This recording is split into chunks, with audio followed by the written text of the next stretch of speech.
This is an excellent and crucial question that lies at the heart of contemporary Islamic discourse.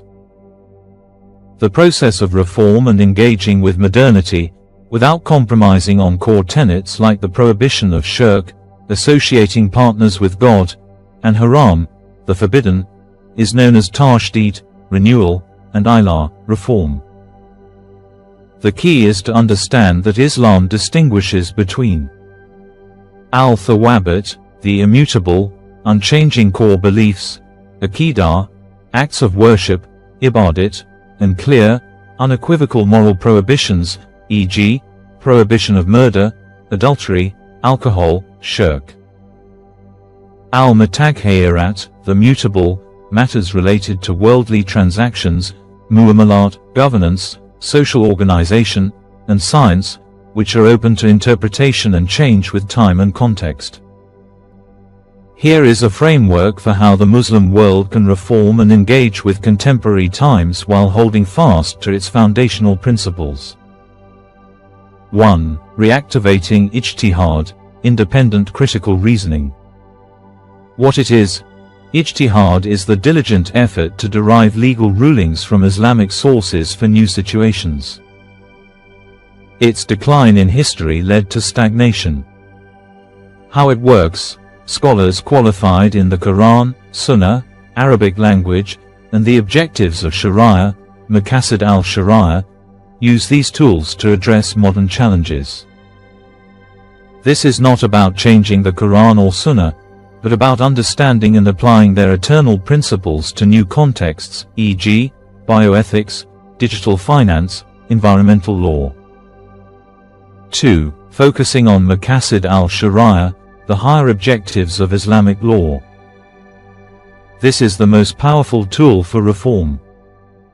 The ultimate goals of Sharia are to preserve religion, deen, life, nafs, intellect, aqal, lineage, progeny, nasal, wealth, property, mal.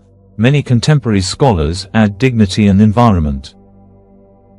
Any law or policy that protects these 5, or 6, essentials is in line with the spirit of Sharia, even if it uses modern tools. Example: a classical contract form might not exist for a modern corporation, but the objective is to preserve property rights and ensure justice. Modern corporate law and regulation, if they achieve this, can be Islamically valid. 3. Employing qawaid fiqhiyya, legal maxims. These are general principles used to derive rulings. Key maxims include al-asl fi al-asha, al-ibaha, the default rule for things is permissibility. This means that in worldly matters, everything is permissible unless a clear prohibition from the Quran or authentic Sunnah exists. This encourages openness to innovation. Al-darar yuzal, harm must be eliminated. This principle obligates the state and society to remove harms, such as pollution, corruption, and financial exploitation. Al-adal mahakama, custom is a basis for judgment. As long as it doesn't contradict Sharia, local custom and context are considered in law. This allows for adaptation to different times and places. 4. Distinguishing between ibadat, worship, and muamalat, social transactions. Ibadat, worship, these are acts of pure devotion, e.g., prayer, fasting, hajj. Their forms are fixed and revealed. There is little room for change here. Muamalat, social transactions, this covers civil, criminal, commercial, and constitutional law.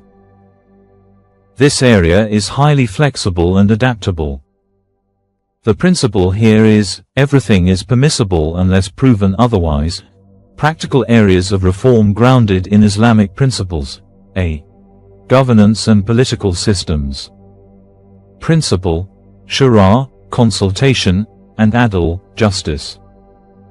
Application: the form of government, parliament, republic, etc., is not specified in the sacred texts. Muslim-majority nations can adopt democratic systems where shura is practiced through elected parliaments, and justice is upheld through an independent judiciary. This is not adopting Western ideals but implementing core Islamic ones through modern institutions. The key is to ensure these systems do not legislate what God has explicitly forbidden, Quran. B. Economics and finance. Principle: prohibition of riba, usury, interest, and promotion of fair trade and risk sharing. Application: this has led to the growth of Islamic finance. Rather than rejecting modern finance, it reforms it from within by creating Sharia-compliant alternatives, e.g., profit-loss sharing contracts like Mudarabah, asset-backed financing like Murabaha. This is a prime example of engaging with the modern world on Islam's own terms. See social issues and human rights. Principle: Karama Insaniya, human dignity, is a Quranic concept.